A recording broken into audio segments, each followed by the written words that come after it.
Hello and welcome to Story Verdict. Today I'm going to tell you the story of the broke nurse and the billionaire patient who woke up for her. The night Gabriel Miller woke from a 2-year coma, I was wearing a rain-soaked nurse's uniform, carrying everything I owned in a canvas handbag, and trying to say goodbye to a man who was never supposed to hear me. I had just watched my husband kiss another woman in front of 200 guests at our third wedding anniversary celebration, listened as he called me a temporary tool he no longer needed, and felt the edge of his divorce papers strike my cheek after he threw them across the table. His mother had ordered security to remove me from the house before midnight, and his father had stood beside the fireplace, drinking brandy while I was pushed into the rain with no coat, no money, and nowhere to go. By the time I reached Gabriel's hospital room, water was dripping from my hair onto the polished floor. My shoes were making soft, wet sounds beneath the machines, and the life I had spent years trying to protect had already vanished. I stood beside his bed, took his motionless hand in mine, and whispered that I was sorry I would not be there when he finally found his way back. The neurologists had said he would never wake. His family had stopped visiting after the first 6 months. His company had begun preparing for permanent succession. Yet, as I pressed my forehead against his hand and told him he had been the only person in my life who had never made me feel worthless, his fingers closed around mine. At first, I thought grief was playing a cruel trick on me. Then his grip tightened, his eyelids trembled. The monitors changed rhythm. When his eyes opened, dark and unfocused, beneath the dim blue light, the first word he forced through 2 years of silence was my name. Elena. I should have called the doctors immediately. I should have pressed the emergency button, shouted into the hallway, and summoned the entire neurological team. Instead, I stood frozen while the richest man in the state looked at me, as though he had traveled across an ocean of darkness, just to find my face. None of us understood then that his awakening would expose an attempted murder, destroy a medical dynasty, return a stolen empire to its rightful owner, and place me at the center of a war between people who believed money made them untouchable and one man who had spent 2 silent years listening to every lie spoken beside his bed. My name is Elena Vance, although for 3 years of my life I carried my husband's surname and was repeatedly reminded that it was the most valuable thing I possessed.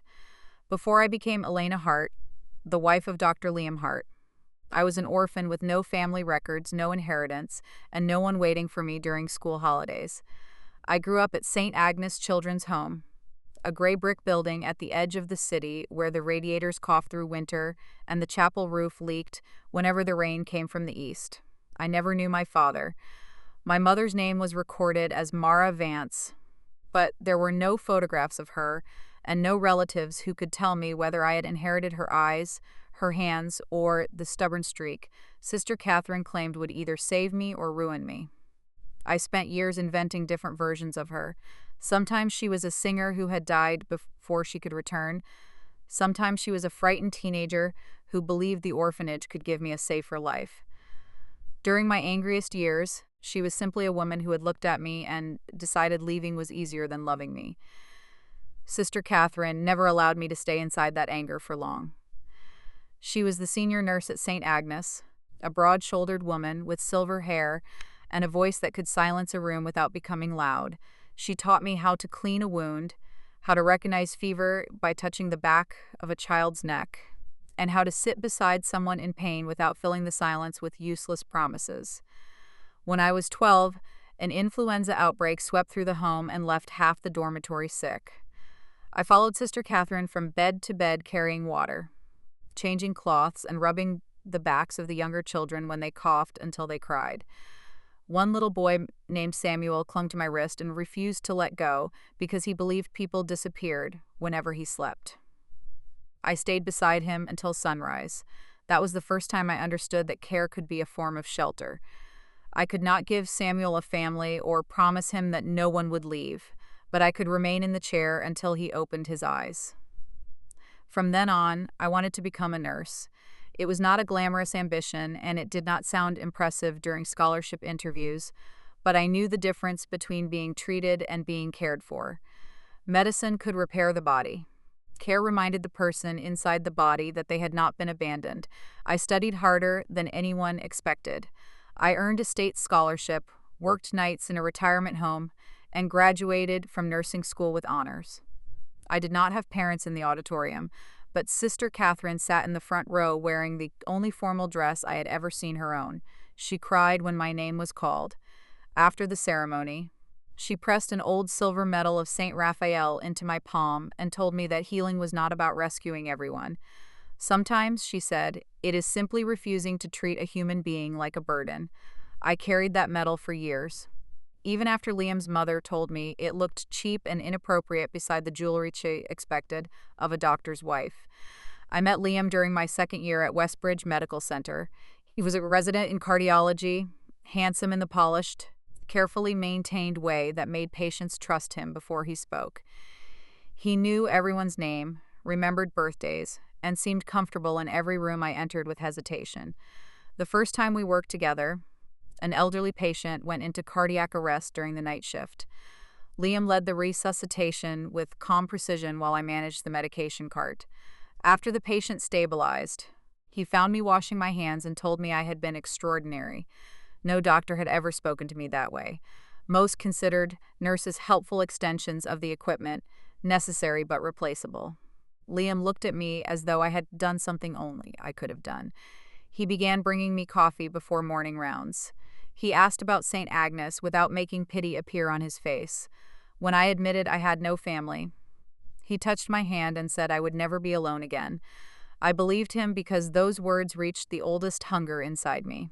The Hart family was everything I had imagined a family should be when I was a child. They lived in a stone mansion behind iron gates, ate dinner at a table long enough for 20 guests, and displayed framed photographs of generations who all seemed to possess the same pale eyes and confident posture. Liam's father, Dr. Charles Hart, chaired the board of Westbridge Medical Center and controlled several private clinics. His mother, Margaret, organized charity galas and referred to hospital wings by the names of donors. His younger sister, Celeste, ran a medical foundation despite having no medical training and treated staff members as though employment had erased their dignity. During my first year at their house, Margaret asked what my father did. Liam answered before I could, explaining that I had grown up in an orphanage. His mother paused with her wineglass near her lips and said, "How resilient." The word sounded like a diagnosis. Later, I overheard her telling Celeste that Liam had always been attracted to rescue cases. He apologized when I told him. He said his family needed time to understand me. He kissed my forehead and promised that once they saw how much I loved him, they would love me too.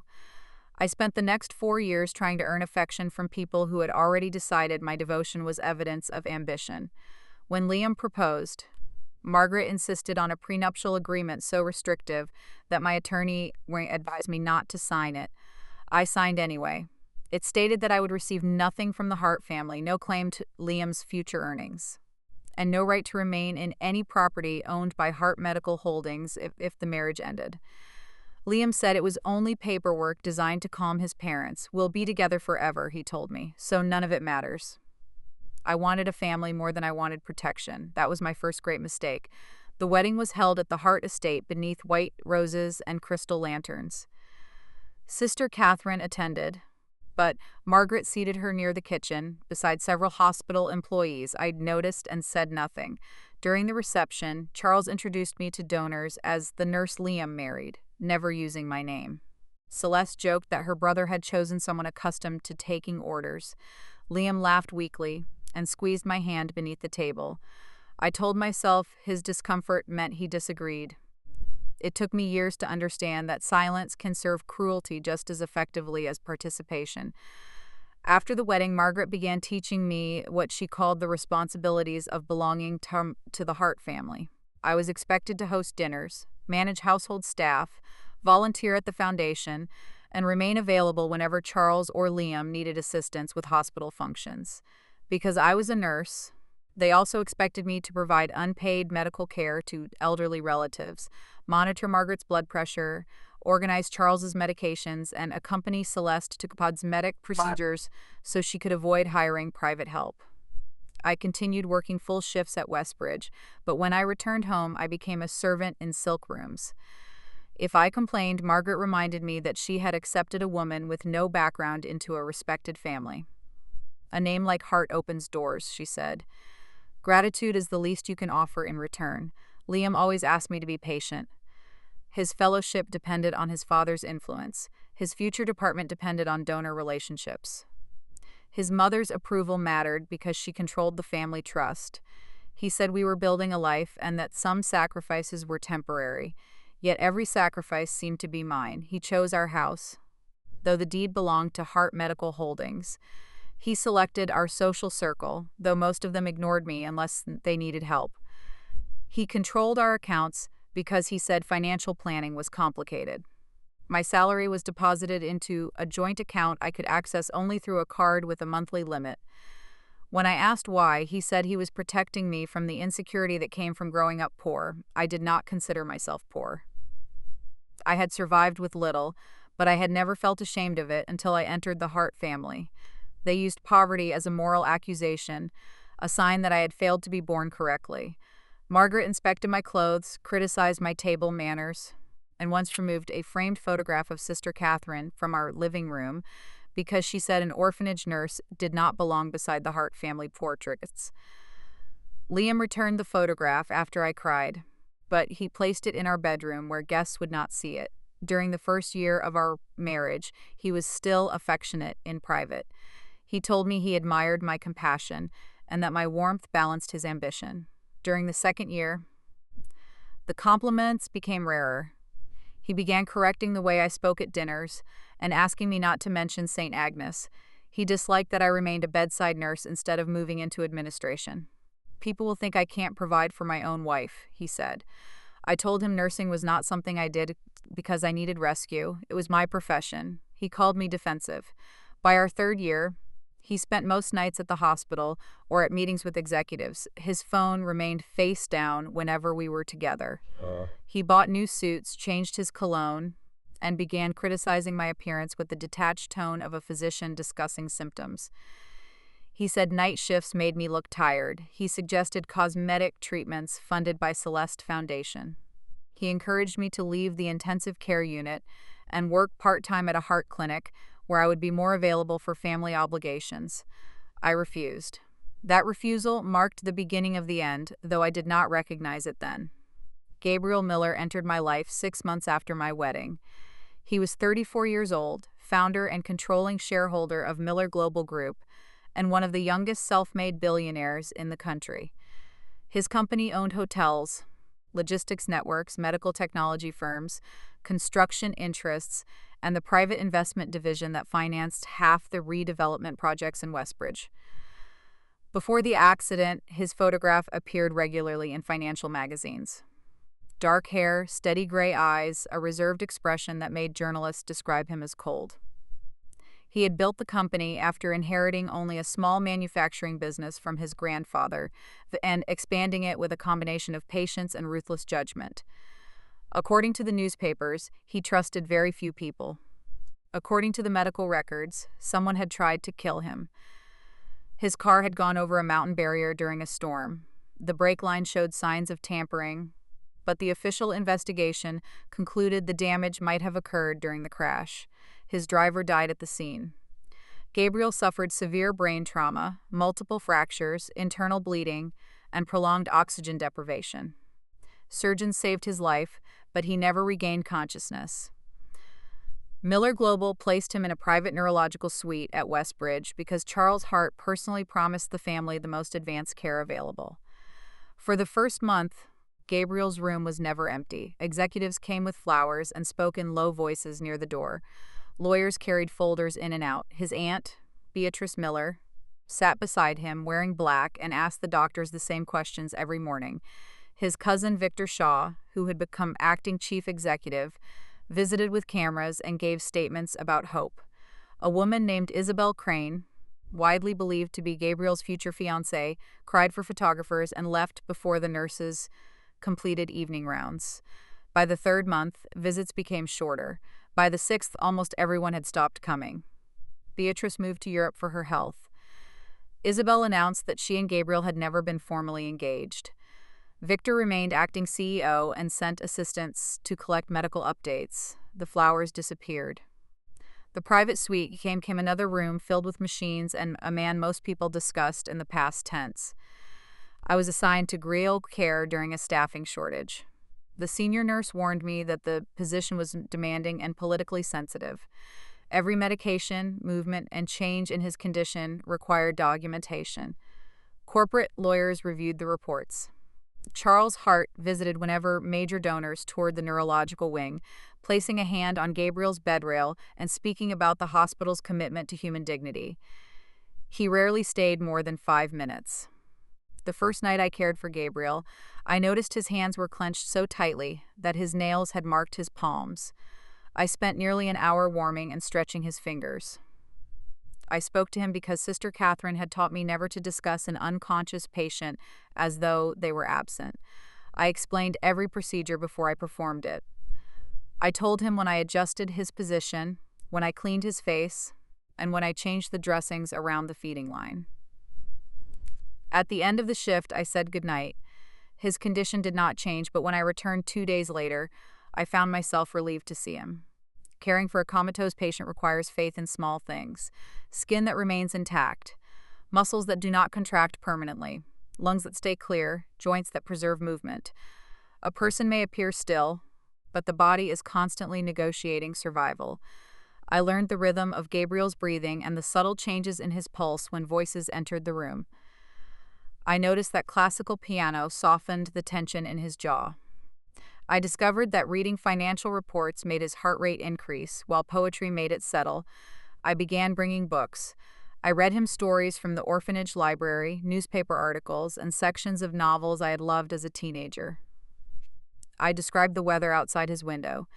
I told him when the city received its first snow and when the trees in the hospital courtyard began producing pale green leaves. At first, I kept my words professional. Over time, the room became the only place where I could speak honestly. I told him about the Hart dinners where I felt like an intruder. I described Margaret's corrections, Celeste's insults, and Liam's growing distance. I did not expect Gabriel to hear me. Speaking simply allowed me to place the thoughts somewhere outside my body. When Liam forgot my birthday, I sat beside Gabriel after my shift and said I felt foolish for being hurt.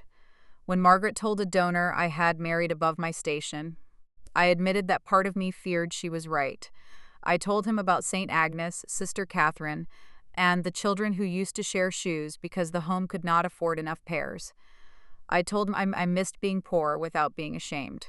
The machines answered in steady beeps. His hand remained warm beneath mine. There was comfort in his silence because it contained no judgment. I never imagined he was listening. During Gabriel's first year in the coma, his medical team changed repeatedly. Specialists came from other states, tested new stimulation methods, and left with guarded expressions. One neurologist believed there were signs of minimal consciousness. Another said the responses were reflexive.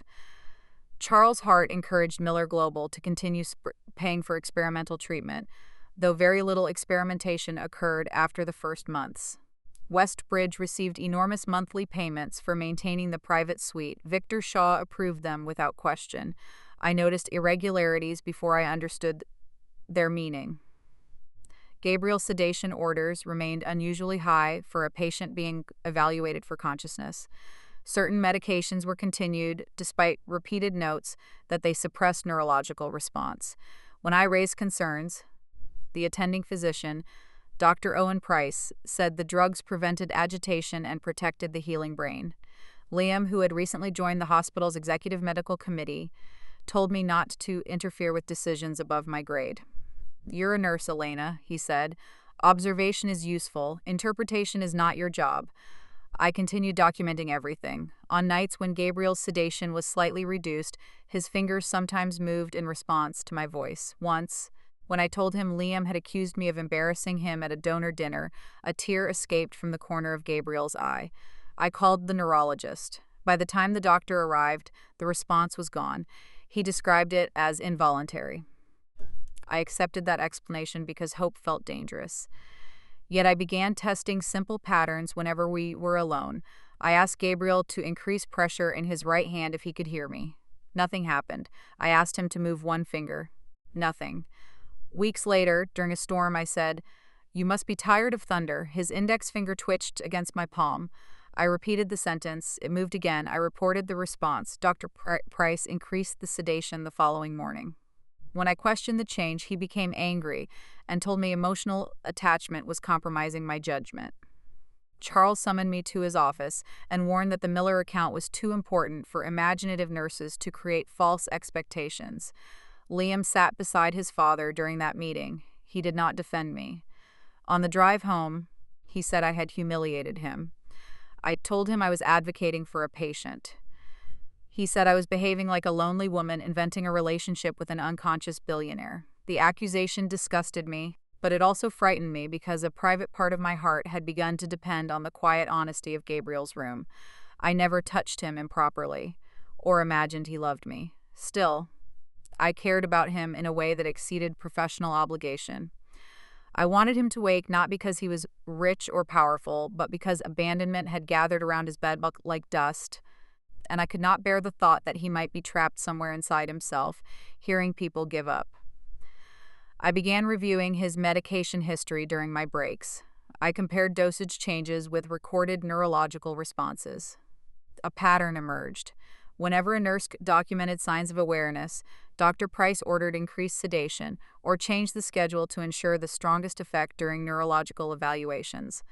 I brought the pattern to Liam. He barely looked at the records. He asked whether I had accessed files beyond my authorization. I said they were part of the patient chart.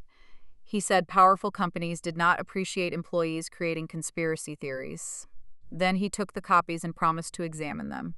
The next day, my electronic access to several portions of Gabriel's record was restricted.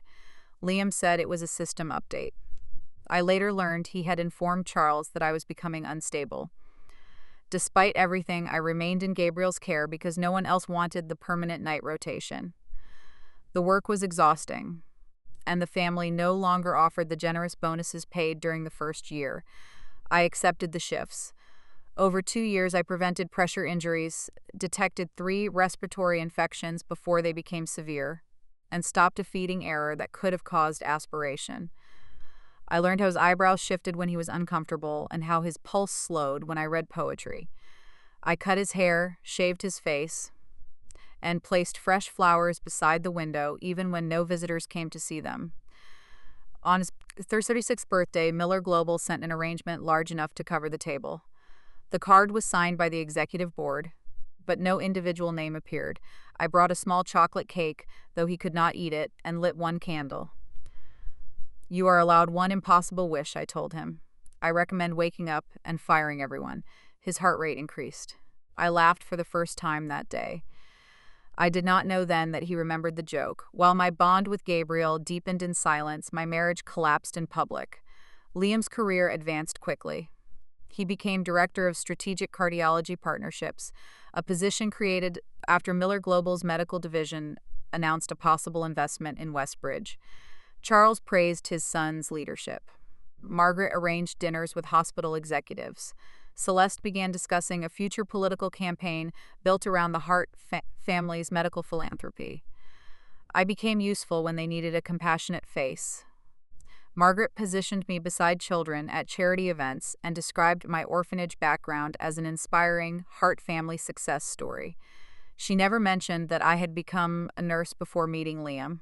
She implied the family had rescued me and transformed me into a respectable woman. Behind closed doors, she expected me to polish silver, supervise meals, and surrender my days off whenever the family entertained. One Christmas, she ordered me to serve drinks because 2 staff members were ill. When I reminded her I was a guest, she said, "A guest is invited. You are family, which means you help." I carried trays while Liam discussed hospital expansion with donors. No one asked whether I had worked a 12-hour shift the night before.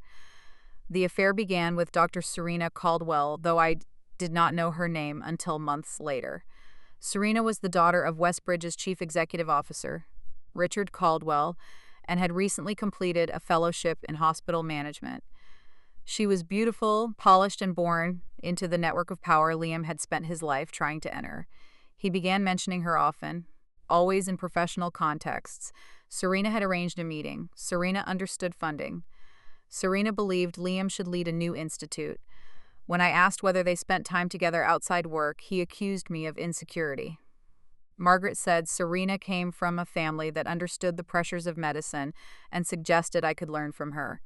Celeste followed Serena online and began inviting her to events I was told were restricted to bored families.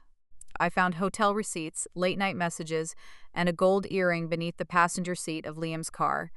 Each time I confronted him, he offered explanations delivered with enough impatience to make me doubt my own senses. The hotel was for a conference. The messages concerned a donor emergency. The earring belonged to Celeste. I wanted to believe him because acknowledging the truth meant admitting the family I had endured so much to join had never truly existed. Our third anniversary arrived during the week of Westbridge's annual Benefactors Gala. Liam said his parents wanted to combine the events and host a celebration at the Hart estate. I was surprised. He had ignored our second anniversary and spent the evening at a medical conference with Serena. He promised this year would be different. Margaret sent a stylist to select my dress, a dark green gown that covered my shoulders and made me appear appropriately modest beside Liam's senior colleagues. She also asked me to oversee the staff because the catering director was unfamiliar with the house. I spent the day arranging tables, checking flowers, and solving kitchen problems, while Serena arrived in a silver dress and walked directly upstairs as though she lived there. When I asked Celeste why Serena was present at our anniversary dinner, she smiled and said the evening included several announcements. Something inside me went cold. The party began beneath a canopy in the garden. Two guests drank champagne while a string quartet played near the fountain. Photographs of Liam and me were displayed along the terrace, but most had been selected to show him clearly, while I remained in profile or at the edge.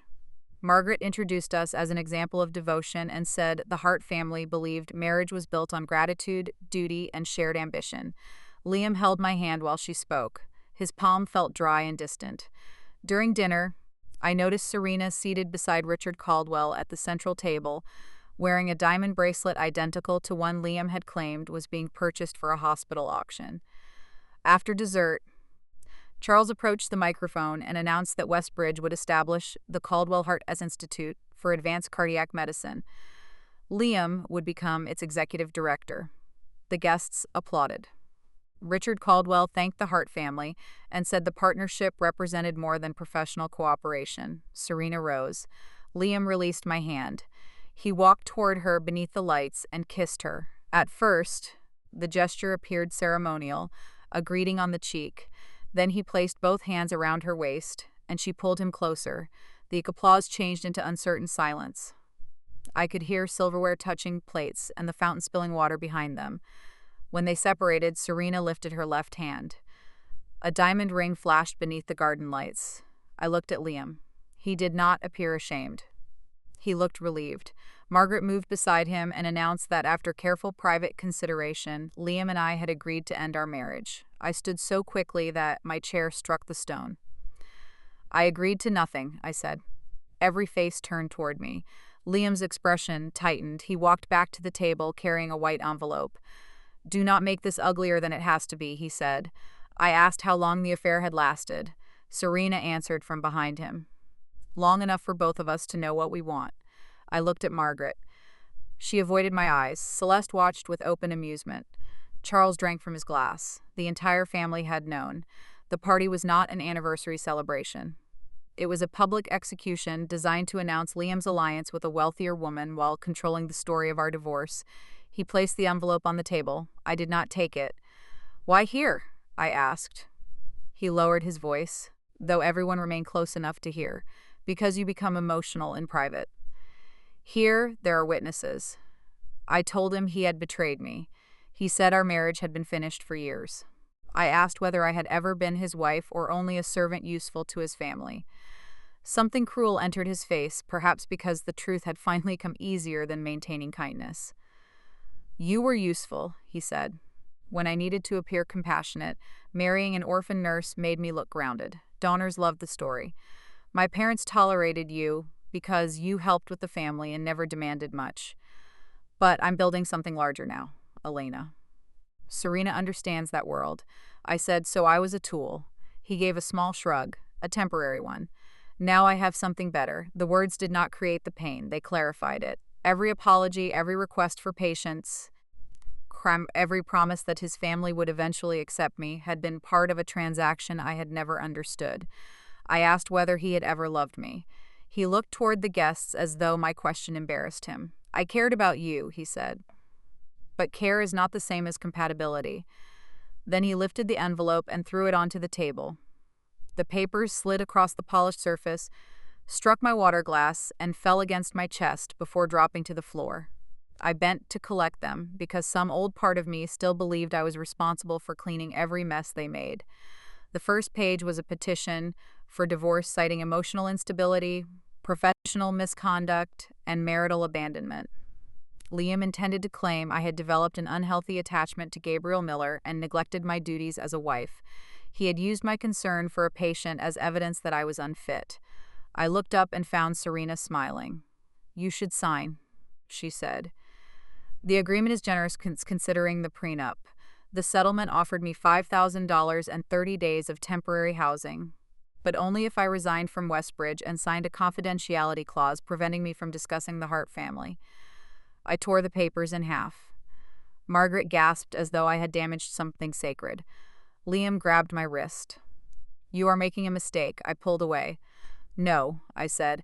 "I made the mistake 3 years ago." I turned to leave, but Margaret ordered security to stop me. She said the dress, jewelry, phone, and car had been purchased through family accounts and remained Hart property. I stared at her, unable to believe even she would go that far in front of guests. She gestured to 2 security officers. "Take her upstairs. Let her change into whatever she owned before she came here." They escorted me through the house while conversations resumed behind us in nervous fragments. In the bedroom I had shared with Liam, my closet had already been emptied. A handbag sat on the bed containing my nursing uniform, an old sweater, my wallet, and the silver St. Raphael medal.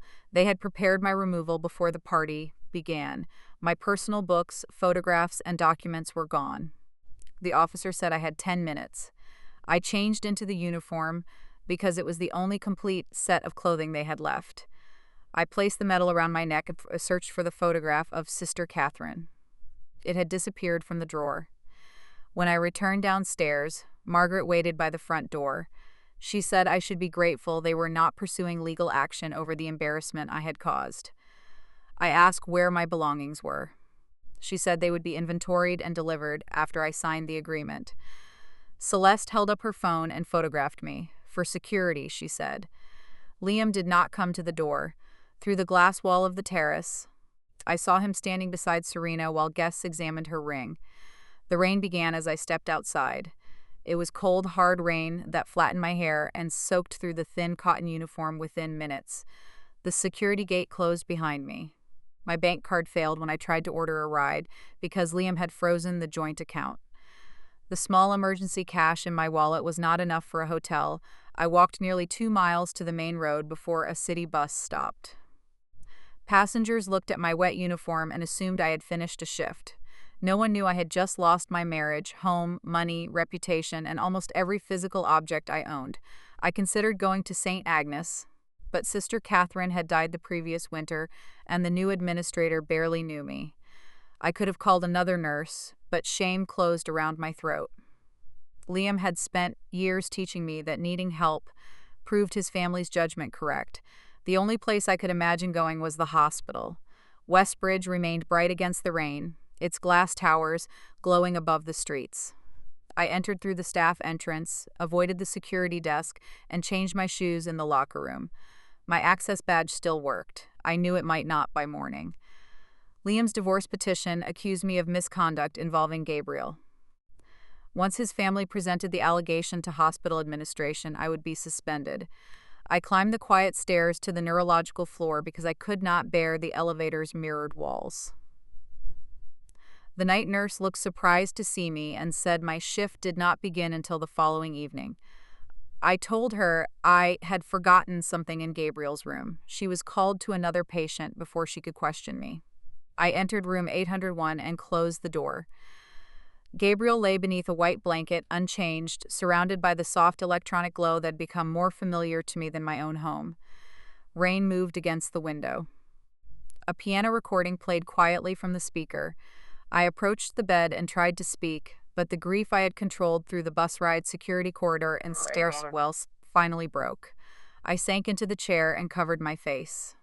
I did not cry gracefully. I shook, gasped, and pressed my fist against my mouth to keep the sound from carrying into the hall. After a while, I looked at Gabriel and apologized. "I know this is unfair," I whispered. "You already have enough silence without me bringing mine into the room." His face remained still. I told him about the party, Serena, and the divorce papers. I repeated Liam's words, though saying them aloud made them more real. Temporary tool. Something better. I told Gabriel that Liam planned to use my care for him as proof that I was unstable. "Perhaps he is right," I said. "I came here because I did not know where else to go." I took Gabriel's hand. It felt warm, as always. I said I would probably be removed from his case by morning. The thought hurt more than losing the Hart house. For 2 years, his room had been the one place where I did not have to earn the right to exist. "I'm sorry," I whispered. "I promised I would stay until you woke up, but I don't think they'll let me." I lifted his hand and pressed it against my forehead. "You deserved someone who could keep that promise." His fingers moved. I lowered his hand and stared at it. A small contraction could have been reflexive. I had seen dozens. Then his thumb pressed against the side of my palm. "Gabriel?" I leaned closer. His fingers closed with deliberate pressure. The monitor showed a sudden increase in heart rate. I stood so quickly the chair struck the wall. His eyelids fluttered. I reached for the emergency button, but his grip tightened hard enough to stop me. His eyes opened.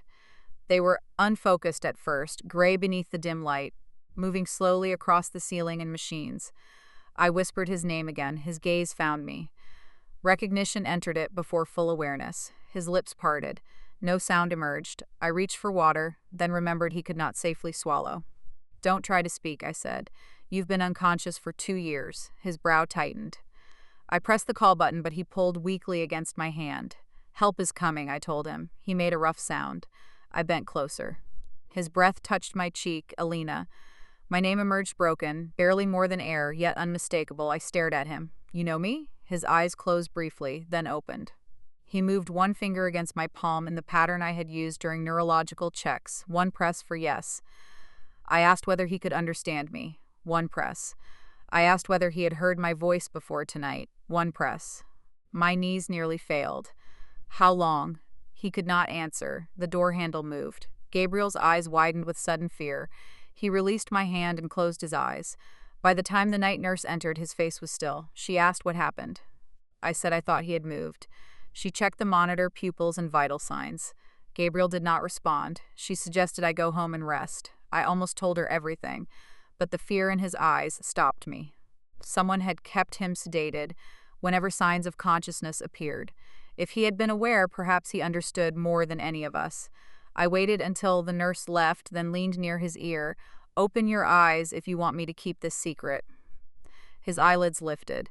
I whispered that I needed to know whether he was in danger. His fingers pressed mine once. From the hospital, one press. From Dr. Price, one press. From the Hart family, he remained still for several seconds. Then pressed once. A coldness spread through my body. I asked if he could stay unresponsive until I found help. One press. I told him Adrian Cole, the hospital's independent ethics counsel, was trustworthy, though I barely knew him. Gabriel pressed twice, the signal we had used for no. "Do you trust anyone?" I asked. His gaze remained on mine. Then he pressed once while looking directly at me. That answer frightened me more than the others. I had no home, no money, and no power. Yet the man controlling one of the largest corporations in the country believed I was the only person he could trust. I remained beside him until dawn.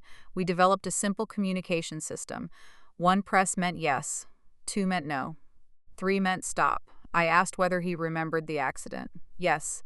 Whether it had been deliberate? Yes. Whether Victor Shaw was involved? Yes. Whether the medication was preventing him from waking fully? Yes. Whether Charles Hart knew? After a long pause, yes. Whether Liam knew? His grip became harder. Yes. Gabriel had been intermittently aware for more than a year, trapped beneath sedation, strong enough to prevent sustained movement. He had heard executives discuss corporate decisions beside his bed. He had heard Dr. Price report signs of consciousness to Charles. He had heard Charles instruct the physician to maintain the current treatment until Miller Global's leadership transition became irreversible. Victor paid Westbridge through private consulting agreements. Liam served as a link between the hospital and the company's acting executives, using the relationship to secure his new institute and his engagement to Serena. I remembered every time Liam dismissed my concerns, every missing record, every increased dosage. He had not merely failed to believe me, he had been protecting the people keeping Gabriel silent. At 6 a.m, Gabriel managed to whisper 3 words, "My old lawyer." His personal attorney before the accident was Nathaniel Ross, a retired judge known for representing founders in corporate disputes. Victor had publicly announced that Ross resigned due to age, but Gabriel indicated that he remained loyal. I used a secure hospital phone to locate his private office. When he answered, I said I was calling about Gabriel Miller. He immediately asked whether Gabriel was alive. I said yes. He asked whether he was awake. I looked at Gabriel. "One press." I said yes. Ross arrived 40 minutes later, disguised as an elderly patient's relative. He entered through a service corridor and closed the blinds. When Gabriel opened his eyes, the old attorney gripped the bed rail and wept. He recovered quickly. Within an hour, he arranged for an independent physician, Dr. Maya Chen, to enter the hospital under legal authority connected to Gabriel's advance directive. She reviewed the medication chart, drew blood, and confirmed that the sedation levels were medically excessive. Ross warned us that announcing Gabriel's recovery too soon could allow Victor, Charles, and their allies to destroy records or attempt another intervention. Gabriel agreed to remain officially unresponsive while the drugs were gradually reversed. Ross secured a court order granting him authority to review Gabriel's care without notifying the hospital board. Dr. Chen transferred responsibility for several medications by invoking an emergency clause in the medical directive. To avoid suspicion, she left the visible orders unchanged while replacing the sedatives with harmless equivalents under sealed pharmacy supervision. The plan was dangerous, but so was leaving Gabriel under the control of men who had already tried to erase him. For the next 3 weeks, I lived between secrecy and exhaustion. Ross placed me in a small apartment owned by a Miller Trust under another name. He arranged legal representation for my divorce and restored access to my personal salary after proving the joint account contained my wages. I continued reporting to the hospital because the Hart family had not yet suspended me. Liam believed I was frightened enough to sign his agreement. He sent messages offering $5,000, then 10 if I resigned quietly. When I refused, he threatened to report my obsession with Gabriel to the nursing board. I saved every message. At work, I acted devastated but obedient. I pretended Gabriel remained unconscious. Each night, after the corridor quieted, he practiced moving his hands, lifting his head, forming words, and eventually sitting with support. His recovery was painful. Muscles unused for 2 years trembled under the smallest effort. Speaking exhausted him. Light caused headaches. Memories returned in fragments. Sometimes he woke in terror, convinced the machines were holding him beneath the darkness again. I stayed beside him through those moments, reminding him of the date, the room, and the fact that he was no longer alone. He remembered my stories. He remembered the books I read, the birthday candle, the winter storms, and every insult I had confessed beside his bed. The knowledge embarrassed me at first. "You heard everything?" I asked when he could speak more clearly. "Not always," he said. His voice was rough but steady. "But I heard you more than anyone. I apologized for burdening him with my marriage." He looked at me for a long time. "Your voice was the reason I kept trying to reach the surface." I did not know how to answer. He told me there had been moments when consciousness felt like standing beneath deep water. Sounds arrived distorted and distant, but my voice remained recognizable. When I stretched his fingers, spoke before touching him, and read at night, he understood that someone still treated him as a person rather than an asset. "They spoke around me like I was already dead," he said.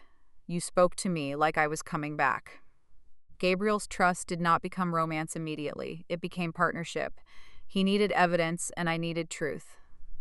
Ross gathered corporate records showing that Victor had transferred valuable Miller assets into shell companies controlled by allies.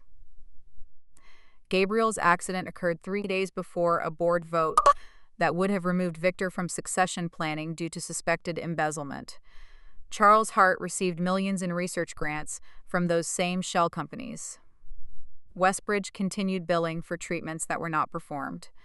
Dr. Price received private bonuses whenever Gabriel's chart documented no neurological improvement. Liam's new institute was funded through a loan guaranteed by Miller Capital under Victor's authority. Serena's father had approved hospital contracts designed to conceal the payments. The attempted murder remained harder to prove, but Ross located the mechanic who serviced Gabriel's car before the crash. The man had disappeared after receiving a large transfer from a company linked to Victor. Investigators found him living under another name in another state. He agreed to cooperate after federal agents showed him evidence connecting the payment to the driver's death. While Gabriel recovered, I began understanding the full scale of the trap around us. The Hart family had treated me as insignificant because they believed I had no family, money, or influence. That invisibility allowed me to move through spaces they considered beneath their attention. Staff members spoke freely around me. Assistants trusted me because I had treated them with respect. Pharmacists remembered unusual orders. A former resident had emails from Liam demanding that Gabriel's neurological responses be excluded from presentations.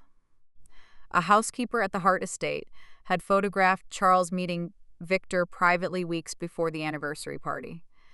She had remained silent because Margaret threatened to report her immigration status. Ross arranged protection, and she gave a statement. Every person the Harts considered powerless became part of the evidence that destroyed them. Gabriel insisted that his recovery remain secret until he could walk into the board meeting without assistance. The physical therapists worked with him at night in a private rehabilitation suite hidden within an older wing. I watched him transform from a man unable to hold his head upright into someone who could stand between parallel bars. He approached recovery with the same discipline that built his company. He counted each step, recorded every exercise, and refused to allow frustration to become cruelty. When pain made him angry, he apologized to the staff. That alone separated him from every powerful man I had known. Liam never apologized to people he considered lower in rank. Gabriel thanked the person who changed his sheets. One night, after he managed 10 steps without support, he sat beside the window, breathing hard, and asked why I had remained with him for 2 years. I said it was my job. He smiled slightly. Many nurses performed their jobs. You stayed after the job ended. I told him I understood what it meant to believe no one would return. He looked at the rain moving against the glass. I used to think abandonment made people weak, he said. You made it a reason to stay. I felt the space between us change. I stepped back because my divorce was not final and because the emotional circumstances surrounding us were too complicated. Gabriel never pressured me. He simply said, when this is over, I would like the chance to know you in a room without machines. The engagement party for Liam and Serena was scheduled 6 weeks after our anniversary. They moved quickly because the Caldwell Hart Institute needed a public launch before Miller Global's annual board meeting. Victor planned to announce a massive funding package at the event, securing Liam's medical empire and locking Westbridge into long-term corporate contracts. The celebration would take place at the Celestine Grand Hotel, the most exclusive property in the city. What Liam did not know was that the Celestine belonged entirely to Miller Hospitality Group. Gabriel's grandfather had purchased it decades earlier, and Gabriel had refused multiple offers to sell. Victor controlled the company publicly, but under the trust documents, Gabriel's personal approval was required for ownership changes. Ross suggested relocating the confrontation to a private boardroom. Gabriel refused. They humiliated Elena in front of their world, he said. The truth will meet them in the same place. I did not ask him to defend pride. He said the public event was also strategically necessary. Investors, board members, hospital regulators, donors, journalists, and the people connected to the fraudulent contracts would already be present. One appearance could destroy the false assumption that Victor controlled Miller Global and prevent anyone from quietly burying the evidence. The day of the engagement party, Liam sent me a final message. He said the divorce agreement would become less generous if I refused to sign before his marriage to Serena. My attorney had already uncovered proof of adultery, financial control, defamation, and illegal use of my wages. The prenup would not protect him from misconduct or concealment of marital assets. I replied that all communication should go through counsel. He responded, "You will regret choosing pride over survival." I saved the message. Gabriel dressed in a dark suit for the first time since the accident. He stood before the mirror in the rehabilitation suite, thinner than the man in magazine photographs, but unmistakably powerful. A faint scar crossed his temple. He used a cane because his left leg remained weaker, though he disliked it. I adjusted his tie because his fingers still struggled with small movements. When I finished, he looked at our reflection. I wore a midnight blue dress Ross's assistant had selected, simple except for a silver line at the waist. The St. Raphael medal rested beneath the fabric. "You can still decide not to go," Gabriel said. "So can you." "I've been waiting 2 years. I've been waiting my whole life," I answered. We traveled separately. Gabriel entered through a private service corridor with Ross, federal investigators, and several loyal board members. I arrived at the front entrance carrying a legal invitation issued through a Miller family trust. Liam's security team did not recognize the name of the trust and refused me entry. Serena's assistant came to the door, saw me, and laughed. "This is not a hospital shift," she said. "You cannot wander in because you used to be married to the groom." I showed the invitation. She tore it in half and dropped it into a waste bin. 2 guards approached. Guests gathering near the entrance turned to watch. It was exactly the scene Gabriel had predicted. Serena appeared at the top of the marble steps, wearing white and silver, surrounded by photographers. Liam stood beside her in a tuxedo. When he saw me, his expression shifted from surprise to anger. He came down the steps and asked why I was there. I said I had been invited. "By whom?" "The owner." He smiled with contempt. "Victor Shaw is inside." "Victor does not own this hotel." Serena moved beside him. "Elena, this is humiliating," she said. "Please leave before someone records you." Several phones were already raised. Margaret and Charles emerged from the ballroom, followed by Celeste. Margaret looked at my dress and said I had probably purchased it with money stolen from the joint account. I told her the account contained my wages. Charles ordered security to remove me from the property. One guard reached for my arm.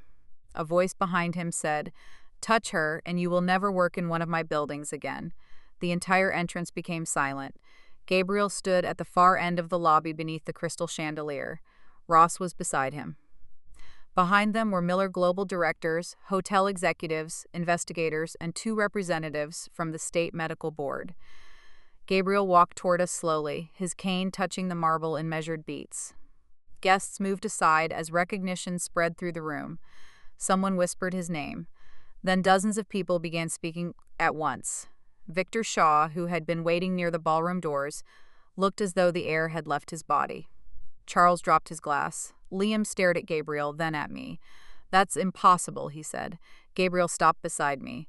"You have used that word too often when discussing my recovery." His voice remained quiet, but every microphone near the entrance captured it. Liam's face changed. "Mr. Miller, I can explain. You will have opportunities to explain under oath." Gabriel turned to the hotel security director. "Ms. Vance is my personal guest and is under my protection. Anyone instructed to remove her will instead escort the person who issued that instruction from the premises." The guards stepped away from me. Serena looked toward Victor for help. He began moving toward a side exit, but federal agents blocked the door. Gabriel offered me his arm. We entered the ballroom together. The stage displayed a large photograph of Liam and Serena beside the words "A New Era of Medical Leadership." Beneath it stood architectural models of the Caldwell Hart Institute, financed with money promised by Victor. The orchestra stopped playing. Guests remained standing as Gabriel approached the stage. Victor followed under the supervision of investigators, insisting that the situation involved a private corporate matter. Gabriel took the microphone. "For 2 years, he said, Victor Shaw represented himself as the acting leader of Miller Global while assuring the public that my care remained the company's highest priority. During that time, funds were diverted, contracts were falsified, and medical decisions were influenced to prevent my recovery from becoming known. The screens changed. Financial records appeared behind him. Payments from Miller shell companies to Hart Medical Holdings, Westbridge consulting accounts, Dr. Price, and corporations controlled by Victor filled the display. Murmurs spread through the room. Charles attempted to leave. Medical board investigators stopped him. Gabriel continued. He explained that he had been conscious intermittently, heard conversations, and understood that medication was increased whenever he showed signs of awareness. He named Dr. Price, Charles, Liam, Victor, and Richard Caldwell. Richard shouted that the accusation was absurd. Ross approached the microphone and stated that court-authorized toxicology reports, pharmacy records, recorded communications, witness testimony, and financial transfers had already been delivered to federal authorities. The screens displayed an email Liam sent to Charles stating, "Elena observed another response. Restrict her chart access before she creates a problem." Another message from Charles to Victor read, "The current protocol can maintain the status quo through the board transition." Liam looked at me. "You stole private communications." I said, "You used a patient's coma to finance your career." Serena stepped up from him. He grabbed her hand, but she pulled free. Her father began denying knowledge of the medication plan. The next screen showed his approval of falsified hospital invoices. Celeste started crying. Margaret pushed through the crowd toward Gabriel and claimed the family had only followed medical advice. He asked whether throwing me into the rain had also been medical advice. Her face tightened. "This has nothing to do with your company." Gabriel looked at her. "Elena is the reason I am standing here. That makes the way you treated her relevant to me." Liam laughed once, a sharp sound filled with panic. "You have known her for a few weeks. She was your nurse." Gabriel turned toward him. "She cared for me for 2 years while you helped keep me unconscious." Then he faced the ballroom. "When every person who expected to benefit from my death stopped visiting, Elena remained. She protected my body, documented responses others tried to erase, and spoke to me as though my life still belonged to me. I did not wake by miracle alone. I woke because one person refused to agree that I was already gone. I could feel hundreds of eyes on me. For years, the Hart family had told their world that they rescued an orphan nurse. Gabriel was telling the truth. I had never needed them to create my worth." Liam stepped forward. "This is emotional manipulation. She became obsessed with him during our marriage." Gabriel's hand tightened around the cane. I touched his arm before anger could pull him off balance. Then I faced Liam. "You accused me of obsession because you needed to discredit the nurse who noticed what you were doing.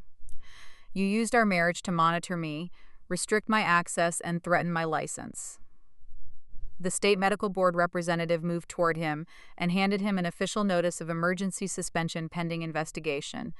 Liam read the first page and shook his head. "My license cannot be suspended at a party." "It was suspended this afternoon," she said. "You are being informed here because your attorneys failed to respond." Charles received a similar notice. Dr. Price had already been taken into custody at the hospital. Richard Caldwell was removed from his executive position by an emergency vote held minutes before the party. Westbridge's board had been shown the evidence and placed the hospital under independent oversight. Gabriel announced that Miller Global was canceling all funding commitments to the Caldwell Hart Institute, terminating every contract approved through Victor, and demanding immediate repayment of fraudulent transfers. The architectural model behind the stage suddenly looked like a monument to something already dead. Margaret said the Hart family would challenge every action. Ross replied that Hart Medical Holdings had used Miller-backed loans to finance its properties, clinics, vehicles, and private residence. Fraud clauses allowed immediate acceleration of those debts. Their primary accounts were frozen by court order. The Hart mansion, clinics, and investment properties had entered receivership. Margaret stared at him. "You cannot take our home tonight." Ross said the property had never been personally owned. It belonged to a holding company now under seizure. Occupancy authorization had been revoked following evidence destruction found on the premises. Officers were already securing the estate. Personal items would be inventoried and released according to court direction. Celeste asked where they were expected to go. No one answered. The family that once expelled me into the rain, because I owned nothing, would leave their own celebration without access to a house, account, vehicle, or institution bearing their name. Liam looked around the ballroom as donors, executives, and colleagues moved away from him. The future father-in-law he had betrayed me to obtain was being escorted toward investigators. Serena had removed her engagement ring. She placed it on the table and said she had not known about the coma scheme. Liam called her a liar. She said, "You told me Elena was unstable. You never said she was right." He reached for her, but security intervened. His public alliance, career, institute, and family empire collapsed within minutes because each had been built on the same assumption. People without power could be used without consequence. Gabriel handed the microphone to Ross. The lights dimmed slightly as hotel staff removed the institute's promotional display. I thought the confrontation was over. Then Gabriel turned toward me. His expression changed from the cold control he had used against the others to something quieter. "There is one more matter," he said. I whispered that this was not the time, he replied. "I lost 2 years waiting for the right time." He placed his cane in Ross's hand and lowered himself carefully onto one knee. A gasp moved through the ballroom. I reached for him, afraid his leg would fail, but he steadied himself. From his pocket, he removed a dark velvet box. Inside was a diamond ring centered around a rare gray-blue stone known in the press as the Miller star. The ring had belonged to his grandmother and had vanished from public view after Gabriel's accident. Newspapers speculated that Victor sold it, that Beatrice hid it, or that it had been destroyed in the crash. Gabriel had instructed Ross to retrieve it from a private vault. "Elena," he said, "when I could not move, speak, or open my eyes, you'd give me proof that my life still existed. You knew nothing about my money, my company, or whether I would ever wake. You stayed because you believed a person had value even when he could offer nothing in return." Tears blurred my vision. He continued, "I will not ask you to replace one marriage with another prison. I will not ask you to answer tonight if your heart needs time. But I want the whole world to understand that you are not the abandoned woman they threw away. You are the woman I trust with everything I survived to reclaim." He opened the box fully. "Will you allow me to build a life worthy of you, and when you are ready, become my wife?" The ballroom disappeared around us. I saw only the man who had listened through darkness, the patient whose fingers closed around mine at the moment my own life seemed finished, and the promise in his face that my answer belonged entirely to me. I knelt in front of him, rather than remaining above him. "I will not marry you because you rescued me," I said. "Good," he whispered. "You did not." I touched his face. "I will marry you because when you had every reason to become cruel, you chose justice, and because I have loved you since, before I believed you could hear me." His breath caught. I said yes. The room erupted, but the applause did not matter. He placed the ring on my hand with fingers that still trembled from recovery. I helped him stand. Behind us, Liam made a sound between a laugh and a sob. He pushed past security and fell to his knees several feet away. "Elena, listen to me," he said. "This is happening too quickly. You're confused. We were married for 3 years. I looked at him and realized I felt no triumph, only distance. "We were married for 3 years, I said. "And you spent every one of them teaching me that love required humiliation. Gabriel spent 2 years unable to speak and still treated me with more respect than you ever did." Margaret moved beside her son and begged me to speak with Gabriel. She said families made mistakes. Charles insisted he had acted to protect the hospital. Celeste cried that she had nowhere to sleep. Their desperation might once have pulled me back into obedience. The orphan inside me had always feared being called ungrateful more than being mistreated. That night I understood gratitude did not require surrendering myself to people who had never loved me. "You told me a guest is invited and family is expected to serve," I said to Margaret. "Tonight you are neither." Security escorted them from the ballroom. Liam continued calling my name until the doors closed. Outside, reporters followed as the Hart family discovered their drivers had been dismissed and their vehicles seized under the receivership order. Victor was taken away in handcuffs. Charles and Richard Caldwell were formally arrested the following morning. Liam was not arrested that night, but his license suspension became permanent after the medical board found he had concealed patient responses, interfered with nursing documentation, and participated in fraudulent treatment decisions. He later faced criminal charges for conspiracy, evidence tampering, and financial fraud. Dr. Price accepted a plea agreement and testified that Charles instructed him to keep Gabriel heavily sedated. Victor was charged with attempted murder after the mechanic connected him to the damaged brake line. The driver's family finally received the truth they had been denied. Westbridge survived only after Miller Global placed the hospital under independent restructuring, removed corrupt leadership, and created protections allowing nurses to report executive interference without retaliation. The Hart clinics closed. Their estate was sold to repay creditors. Margaret's jewelry, Charles's art collection, Celeste's trust distributions, and Liam's investments were seized. They were not permanently homeless in the literal sense. Relatives eventually arranged modest accommodations. But on the night of the engagement party, they left the hotel with nowhere they legally owned, no account they could access, and no powerful friend willing to shelter them.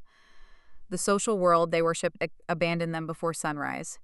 After the ballroom emptied, Gabriel and I entered a black Rolls-Royce waiting beneath the hotel canopy. Rain had begun lighter than the storm on the night he woke. Through the window, I saw Liam standing beyond the security barrier with Margaret and Celeste. Charles was speaking with investigators. Serena had left in her father's car. Liam stepped toward the vehicle and raised one hand. For a moment, our eyes met through the glass. 3 years earlier, I would have opened the door because I could not bear another person's suffering, even when that person created mine. That night, I remained seated. Gabriel's hand rested over mine. The ring caught a line of light from the hotel entrance. The Rolls-Royce moved forward, leaving the Hart family beneath the fading glow of the building they had entered, believing they owned the future. I did not look back again. Justice did not end my fear overnight. Love did not erase what had happened. For months after the engagement party, I woke expecting someone to remove me from Gabriel's home or tell me the kindness had been temporary. I hid cash inside drawers because Liam's control of our accounts had taught me security could disappear with one phone call.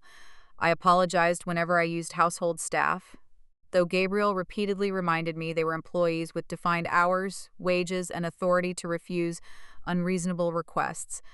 I struggled when he bought me gifts because Margaret had used eBay as proof of debt. Gabriel learned to ask before offering. He gave me control of my own accounts, insisted I retain separate legal counsel for our marriage agreement, and supported every condition my attorney proposed. The agreement protected my career, property, and independence. When I asked whether he felt insulted, he said, "Love that fears protection is usually asking for ownership." We married a year later in the courtyard of St. Agnes. I wore a simple ivory dress designed by one of the girls living there, a talented 17-year-old who wanted to study fashion. Gabriel walked with a cane decorated by the younger children. Sister Catherine's silver medal was sewn inside my gown. We invited nurses, therapists, hospital staff, Ross, Dr. Chen, and the people who helped expose the conspiracy. There were no political donors and no photographers beyond the ones selected by the children. Gabriel's Aunt Beatrice returned from Europe and apologized for abandoning him. He accepted her apology slowly, with boundaries I respected. Healing did not require pretending betrayal had never occurred. The Miller Foundation purchased St. Agnes and transformed it into a modern residential education center, but I refused to place our name as above the entrance. The building remained St. Agnes because care had existed there long before billionaires noticed it. I became director of patient advocacy at the restructured Westbridge Medical Center. My office worked independently from hospital executives and protected nurses who reported unethical orders. The first policy I created required unconscious patients to receive regular independent neurological reviews whenever sedating medication continued beyond defined periods. Another gave bedside nurses access to protected reporting channels that no department chair could block. Gabriel said those policies would become the most valuable part of Miller Global's medical legacy. I told him they existed because one powerful hospital had spent 2 years treating his body as a financial asset, and one supposedly insignificant nurse had been the only person listening. Our relationship grew in ordinary moments, not public declarations. I learned Gabriel disliked papaya, loved old detective films, and became irrationally competitive during card games. He learned I could not sleep if a closet door remained open and that I collected small hotel soaps because St. Agnes had once rationed them. He still experienced nightmares during the worst ones. He woke unable to move, convinced the darkness had returned. I placed his hand against my face and asked him to press once if he could hear me. He always did. Sometimes he found me staring at the Miller star ring as though it belonged to someone else. He would ask whether I wanted to remove it. I always said no, but his willingness to hear yes mattered more than the diamond. 2 years after our wedding, I became pregnant. The news terrified me. I had no model for motherhood beyond abandonment and Margaret's weaponized version of family duty. I worried I would either leave emotionally, as my mother had, or hold too tightly and turn love into control. Gabriel reminded me that fear could become attention rather than destiny. Our daughter was born during a storm. We named her Catherine Mara Miller, honoring both the woman who raised me and the mother I never knew. When the nurse placed her against my chest, I understood that a child did not owe a parent gratitude for being loved. Love was the parent's promise, not the child's debt. Years later, people still told the story of the broke nurse and the billionaire patient who woke for her. Headlines simplified it into a fairy tale: orphan nurse betrayed by ambitious husband, billionaire awakens, destroys enemies, proposes with famous diamond. They focused on the Rolls-Royce, the hotel, the ruined medical dynasty, and the moment Gabriel knelt. Those things happened, but they were not the deepest truth. Gabriel did not wake because I possessed magical love. His brain healed through medicine, time, and a strength that belonged to him. What my care gave him was a reason to continue reaching toward consciousness when the people around him had made darkness profitable. And Gabriel did not save me from poverty. I had a profession, skill, and dignity before he opened his eyes. What he gave me was evidence that love could exist without making me smaller. He stood beside me while I saved myself from the belief that being chosen by a powerful family was the same as belonging. Liam called me a tool because he believed usefulness was the only value I possessed.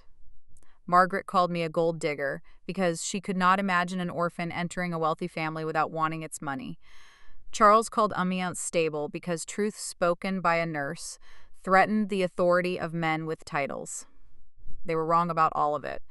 I was never broke in the way they meant. I had survived abandonment without becoming incapable of loyalty. I had worked without privilege and still maintained compassion. I had remained beside a silent patient when no reward seemed possible. The Harts possessed houses, clinics, cars, trusts, and names engraved across hospital walls, yet they were poor in every quality that makes wealth worth having. They could not recognize devotion unless they could own it. They could not understand care unless it produced profit. They could not imagine love without hierarchy. By the time they lost their money, they had already been bankrupt for years. The last time Liam contacted me was from prison. His letter contained 6 pages of explanations. Serena had manipulated him. His father had pressured him. Victor had concealed the full scheme. His mother had taught him to value status. He said he had loved me in his own way and asked whether I remembered the young doctor who brought me coffee after a difficult shift. I did remember him. That memory was part of what made accepting the truth so painful. People do not always begin as monsters. Sometimes they become loyal to ambition, one compromise at a time, until the person they once were exists only as evidence used to request forgiveness. Liam ended the letter by saying he would have chosen differently if he had known Gabriel would wake. That sentence told me everything. He did not regret betraying me or harming a patient. He regretted miscalculating the power of the person he harmed. I did not answer. On the 10th anniversary of Gabriel's awakening, we returned to room 801. The neurological wing had been renovated, but the room remained part of a small teaching exhibit about patient awareness and ethical care.